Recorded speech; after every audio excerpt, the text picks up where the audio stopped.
आप लोगों ने राम राम तो जपना स्टार्ट रखा, राम राम आप जपते हो, कृष्ण कृष्ण जपते हो, सही है। आप लोग सोचते हो कि हम एक नाम जप लेंगे, अजामिल जैसा है, नाम बोल दिया पार हो गया। हम कितने भी बड़े पापी हों, राम राम जपेंगे पार हो जाएंगे, है ना। तो फिर इससे हो जाएगा काम? फिर इतने सारे वेद पुराण काहे बने हैं, फिर इतनी सारी मर्यादाएं क्यों बनी हैं? फिर राम राम ही जपो, फिर कुछ करने की जरूरत ही नहीं है। फिर पुत्र का धर्म, पत्नी का धर्म, पिता का धर्म, सबके धर्मों की बात क्यों कही गई है? फिर राम जी को बंदरों की सेना बनाने की क्या जरूरत थी? सारे बंदर राम राम जपते रहते, हो जाता काम। रावण यूं ही मर जाता, सेतु यूं ही बन जाता। राम को भी काम करना पड़ा, राम को भी अपने कर्तव्यों का पालन कर्म करना पड़ा। बोलो हाँ। भगवान कृष्ण तो भगवान हैं, उन्हें भी सुदर्शन चक्र उठाना पड़ा। बोलो हाँ। अर्जुन से कहना पड़ा, अर्जुन गांडीव उठा, वरना कृष्ण ये नहीं कहते तू गांडीव छोड़ और कृष्ण कृष्ण जप, कृष्ण कृष्ण कृष्ण कृष्ण कृष्ण। अर्जुन जपने लगते कृष्ण। हमें नहीं लड़ना युद्ध बुद्ध, सामने हमारे गुरुजी खड़े हैं, पितामह खड़े हैं, सब, हम नहीं लड़ते, हम कृष्ण कृष्ण जपेंगे। भगवान ने कहा तू पागल मत बन, धनुष उठा। आज के लड़का लड़की क्या कहते हैं? आज के लोग, महाराज जी हम सब छोड़ के आ गए। कहां आ गए? अब हम भगवान का भजन करेंगे। भजन क्या है? आप समझ ही नहीं पाए भजन क्या है। भजन क्या है? भजन क्या है?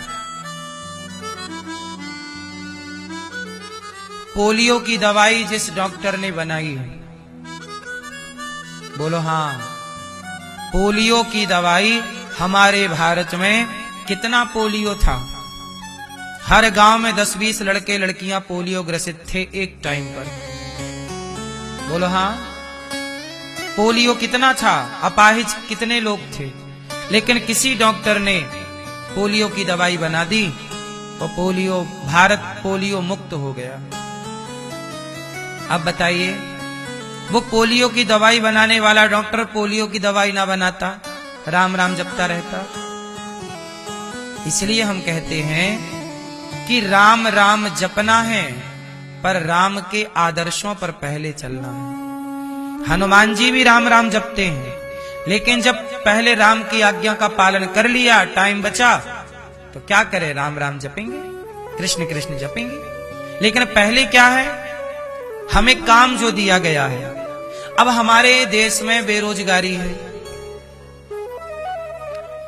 अब आज बेरोजगारी है। आज के युग में सबसे बड़ी भक्ति की परिभाषा क्या है? बताओ, आप लोग बताइए, बहुत बुद्धिजीवी हो, बहुत ध्यान से सुनिएगा और बोलिएगा। आज के युग में भक्ति की परिभाषा क्या है?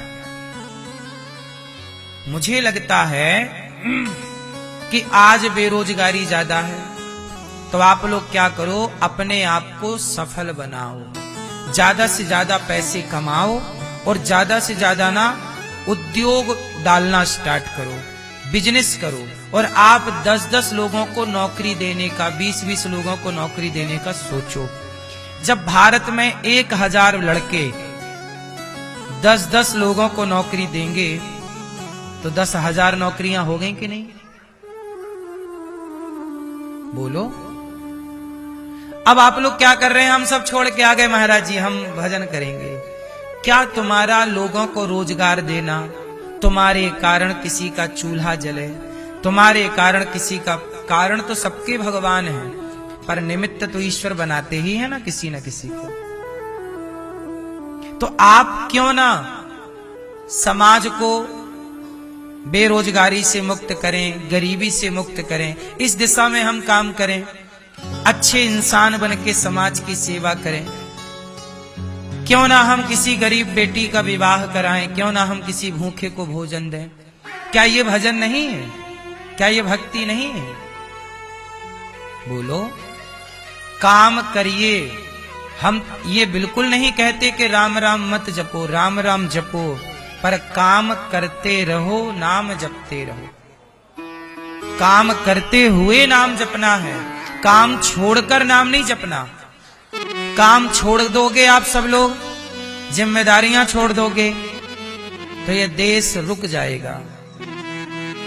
और भगवान ये थोड़ी कहते हैं कि तुम रुक जाओ, भगवान तो ये कहते हैं तुम दिनों दिन आगे बढ़ते रहो।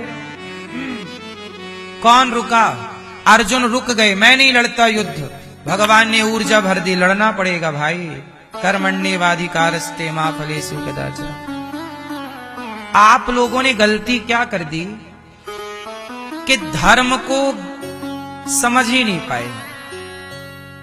भक्ति का मतलब आपने केवल माला जपना, भक्ति का मतलब केवल जंगल जाना, सब छोड़ देना। भक्ति का मतलब ये नहीं है। भज सेवायाम धातु से भक्ति बनती है। अच्छा बताओ, भरत जी भक्त हैं या नहीं? उत्तर, राम जी के भैया भरत भक्त हैं या नहीं? जोर से, भक्त हैं। रात के 2 बजे हनुमान जी निकले, 3 बजे बल्कि, पहाड़ लेके अयोध्या से तो गुजरे थे, संजीवनी बूटी। तो भरत जी ने देख लिया कि कोई जा रहा है पहाड़ लेकर।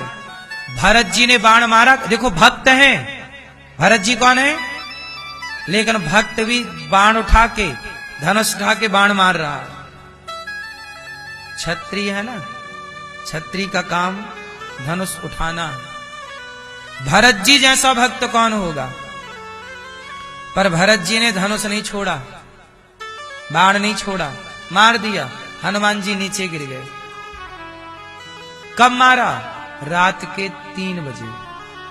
इसका मतलब ये हुआ, अब सोचो हनुमान जी आकाश से जा रहे थे, कितनी तेजी से निकल रहे होंगे, लेकिन भरत जी ने उन्हें भी बाण मार दिया।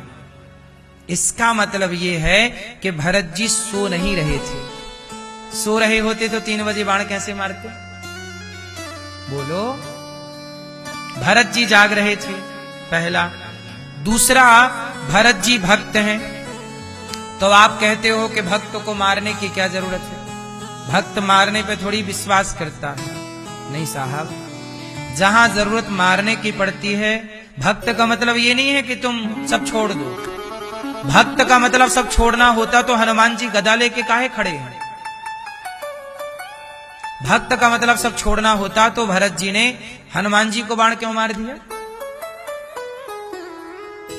भक्त का मतलब है कि हम ईमानदारी से अपने कर्तव्यों का पालन करें, ये भक्त का मतलब। और सुनो, भरत जी क्या करते हैं? जब राम जी वनवास में थे तो अयोध्या के सिंहासन को संभालने की पूरी जिम्मेदारी किसकी थी? बोलो। अयोध्या एक राज्य है, राज सिंहासन है, राजधानी थी वो भारत की उस समय। पूरी दुनिया की राजधानी क्या थी उस समय? केवल भारत की नहीं, संपूर्ण विश्व की राजधानी उस समय केंद्र में अयोध्या जी थी। और अयोध्या जी से राम जी बाहर थे वनवास, तो संभालेगा कौन? भरत जी। तो भरत जी भक्ति कर रहे हैं, पर राम की सिंहासन सुरक्षित रहे उसे संभाल रहे हैं। कोई बंदर ले जा रहा है पत्थर, लगता है कोई उद्दंड करने वाला, मार दिया बाण। कौन हो तुम? हनुमान जी हूं। कौन हो? राम का दास हूं। भरत जी रो पड़े कि मैंने तो राम का भी अपराध कर दिया, वनवास भेज दिया, और मैंने तो राम के भक्त को बाण और मार दिया। क्या बात है? बोले लक्ष्मण जी को शक्ति लग चुकी है, सूर्योदय के पहले मैं नहीं पहुंचा तो मर जाएंगे। भरत जी बोले चिंता ना करो, मेरे बाण पे बैठ जाओ। हनुमान जी को थोड़ा सा अभिमान आ गया कि मैं नहीं जाऊंगा तो लक्ष्मण जी मर जाएंगे। भरत जी ने बाण निकाला, कहा मेरे बाण में बैठो। हनुमान जी भीतर भीतर हंसे, क्या बात करते हो, आप तो बड़े दुबले पतले हो और मेरा भार इतने बड़े पहाड़ का आपका बाण सह लेगा? बैठो तो। बैठे, बाण पर बैठे, पहाड़ लेकर। भरत जी ने कहा, हे प्रभु, यदि मैं आपका सच्चा दास हूं, सच्चा सेवक हूं, तो सूर्योदय के पहले ये पहाड़ सहित ये बंदर पहुंच जाए। एक बाण चलाया भरत जी ने, और वो बाण सीधा जाके हनुमान जी उस बाण में बैठ के पहुंच गए लंका। हनुमान जी का भी अभिमान टूट गया। सच बताएं, हनुमान जी को लग रहा था कि संजीवनी बूटी लेकर मैं जा रहा हूं। एक बात बताओ, लक्ष्मण जी ना जा, हनुमान जी ना जाते संजीवनी बूटी लेकर, तो क्या लक्ष्मण जी मर जाते? उत्तर दो आप। हे भैया, हनुमान जी ना जाते तो क्या लक्ष्मण जी मर जाते? उत्तर दो जोर से। हैं? क्यों? हनुमान जी ना जाते तो भी लक्ष्मण जी ना मरते। क्यों? क्योंकि हनुमान जी को पहाड़ लाने की शक्ति किसने दी? राम जी ने। हनुमान जी ना जाते तो राम जी जिस पे हाथ रख देते वो ले आता। बोलो हाँ। आपको क्या लगता है आप करते हो? भगवान आपसे कराते हैं। उन्होंने हमें निमित्त बनाया तो हमने कर लिया, आपको निमित्त बनाया आप कर लिए, और हम लोग घमंड में ऐसे डूबे रहते हैं कि हम कर रहे हैं, हम नहीं करते तो कौन करता? होता ही नहीं। भगवान का काम भगवान ही करते हैं, और हमें इस झूठे घमंड में डाल देते हैं कि हम कर रहे हैं। यही तो माया है ईश्वर की। करते वही हैं, पर हमको झूठे घमंड रह जाता है कि जी हमने किया, हम कर रहे हैं, हम नहीं करते तो काम थोड़ी होता। हम इसी झूठे घमंड में छाती पीटते रहते हैं। हनुमान जी आए और भरत जी ने बाण पर बिठा के भेजा। ये पूरी बात हमने केवल ये बात समझाने को बताई कि भरत जी भक्त हैं, पर वो अपना काम ईमानदारी से करते हैं। काम कर रहे हैं? आप लोग बताइए, अपना काम ईमानदारी से करते हो?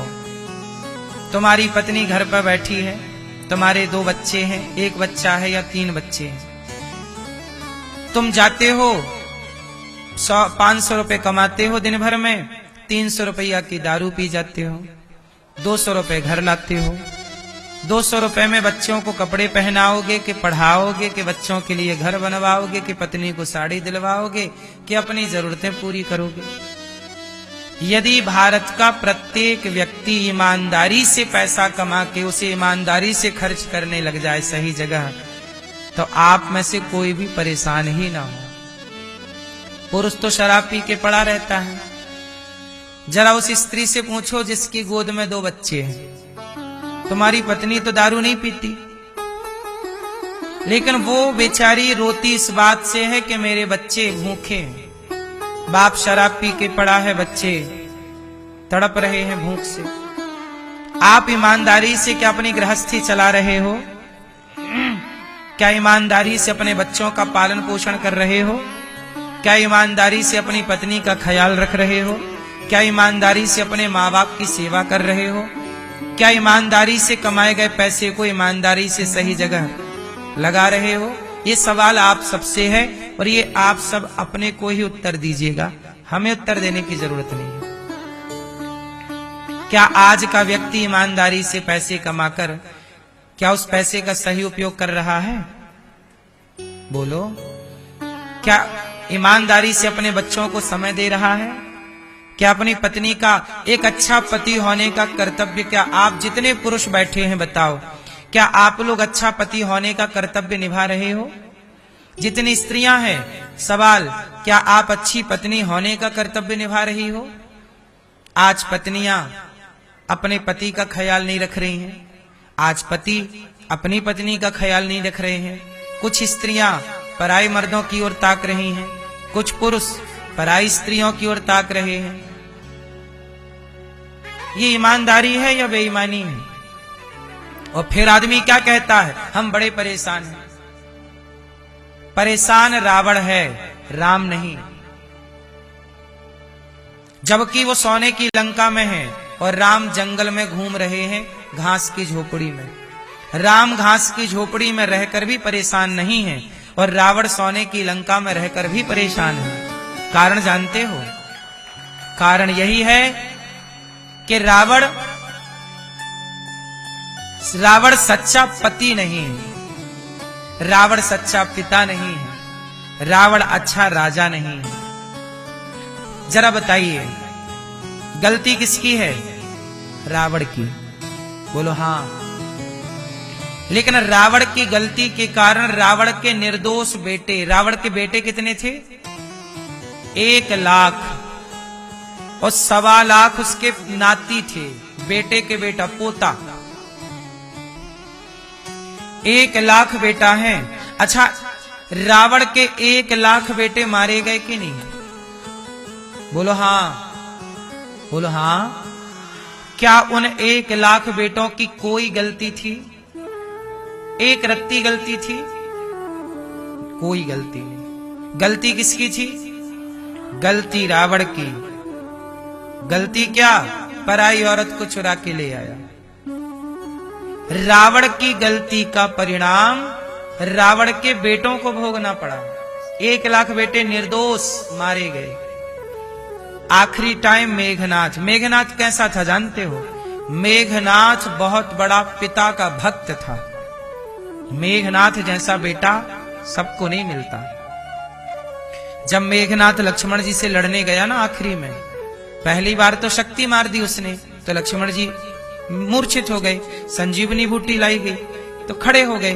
फिर लक्ष्मण जी और मेघनाथ का फिर से युद्ध हुआ। फाइनली उस युद्ध में मेघनाथ ने दोबारा फिर से वही शक्ति मारी।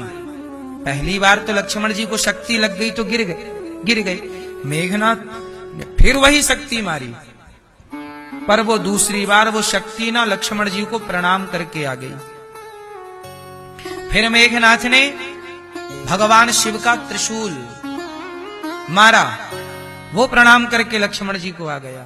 फिर ब्रह्मास्त्र मारा, ब्रह्मास्त्र प्रणाम करके आ गया। सुदर्शनास्त्र मारा, सुदर्शन साक्षात लक्ष्मण जी तो शेष भगवान है, सुदर्शन भगवान प्रणाम करके आ गए। मेघनाथ समझ गया कि ये शक्तियां किसी को प्रणाम नहीं करती।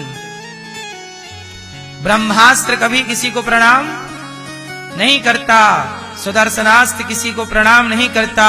यदि ये शक्तियां किसी को प्रणाम करती हैं तो केवल भगवान को प्रणाम करती हैं। मेघनाथ समझ गया, दौड़ा दौड़ा आया, पिताश्री पिताश्री। रावण निकला। क्या हुआ मेघनाथ?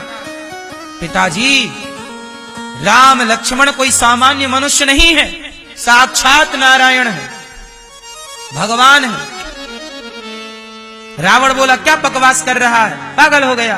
अरे वो वनवासी है ना पिताजी। मैंने सारी शक्तियां मारी, वो सारी शक्तियां लक्ष्मण को प्रणाम कर रही थी, मैंने अपनी आंखों से देखा पिताजी। समझ जाइए पिताजी, वो नारायण है साक्षात। रावण बोला, मेघनाथ तू डर गया, तू मरने से डरता है, तो एक काम कर, लंका में घुस जा, कमरे में बंद कर ले, मैं जाता हूं लड़ने। पिताश्री, मैं मरने से डर नहीं रहा हूं, मैं सिर्फ आपको बता रहा हूं कि जिन राम को आप वनवासी समझ रहे हैं, वो राम वनवासी नहीं, साक्षात नारायण है, श्री हरि है। मैं जा रहा हूं। मंदोदरी दूसरी तरफ से देख रही, बेटा मुझे पता है कि वो नारायण है। सिलोचना को देख रहे हैं मेघनाथ। सिलोचना मेघनाथ की पत्नी। मानो मेघनाथ कह रहा है, सिलोचना ये मेरा अंतिम दर्शन है। देख करके चला गया और मेघनाथ उस युद्ध में लक्ष्मण जी के हाथों मारा। जान गया कि ये नारायण है, पर पिता की आज्ञा है कि लड़ो बेटा, लड़ रहे। इसलिए मेघनाथ ने राम से लड़कर भी राम को पा लिया, क्योंकि वो अपने पिता के वचनों का पालन कर रहा है, वो अपना कर्तव्य कर रहा है। गलती तो रावण की है, रावण ने गलती की। रावण एक अच्छा पति नहीं बन पाया। पति ना बनने से क्या हुआ? ना तो रावण अच्छा पति बन सका, ना तो रावण एक अच्छा पिता बन सका, ना तो रावण एक अच्छा राजा। रावण ने पराई औरत चुराई, 1 लाख बेटे मर गए। लंका की निर्दोष जनता मारी गई युद्ध में, सेना में, जो सेना में भर्ती थी, मारे गए। किसकी गलती है? रावण की। क्यों गलती? रावण अच्छा पति नहीं बन पाया। और राम अच्छे पति हैं कि नहीं? अपनी सीता के सिवा किसी और को नहीं देखते, इसलिए झोपड़ी में रहने वाले राम की भी पूजा होती है और सोने की लंका में रहने वाले रावण के पुतले जलाए जाते हैं। क्यों? क्योंकि वहां पूजा राम की नहीं है, वहां पूजा राम के चरित्र की। वहां पूजा राम के चरण की नहीं है, राम के आचरण की है। आप लोग राम के चरण में तो रहते हो, लेकिन राम के आचरण में नहीं रहते। इसलिए कहता हूं कि राम के चरणों से ज्यादा महत्वपूर्ण राम का आचरण है। आचरण तो पाला नहीं आपने, और चरण में रहोगे तो क्या होगा?